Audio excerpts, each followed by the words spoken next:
नमस्कार मित्रांनो, मनी मॅनेजर्सच्या निफ्टी ॲनालिसिसमध्ये आपले स्वागत आहे. फ्रायडेला निफ्टी गॅपडाऊन ओपन झाली 24,656ला आणि 24,700चा हाय देऊन स्लोली डाऊनवर्ड साईड मूव्ह करत साधारण 2:40 नंतर एक स्ट्रॉंग डाऊन मूव्ह घेत 24,415चा लो दिला आणि 24,450ला क्लोज झाली.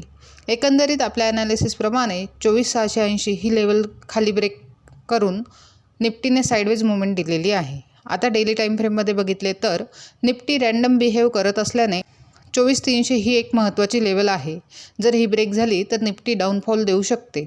आता उद्यासाठी बघितले तर 5 मिनिट टाईम फ्रेममध्ये 24,400 आणि 24,700 या दोन महत्त्वाच्या लेवल्स आहेत. जर 24,700 खाली ब्रेक झाले तर निफ्टी 24,860पर्यंत मूव्ह करू शकते. परंतु 24,400 ब्रेक झाला तर 24,300 हा स्ट्रॉंग सपोर्ट आहे. तोही ब्रेक झाला तर निफ्टी 23,850 देखील हिट करू शकते. तसेच 24,400 ते 24,700 हा नो ट्रेडिंग झोन असणार आहे. सध्याचे मार्केट न्यूज बेस असल्याने ट्रेड करताना काळजीपूर्वक करावा. अशाच निफ्टीच्या ॲनालिसिससाठी चॅनल सबस्क्राईब करा, तसेच व्हिडिओ लाईक आणि शेअर करा.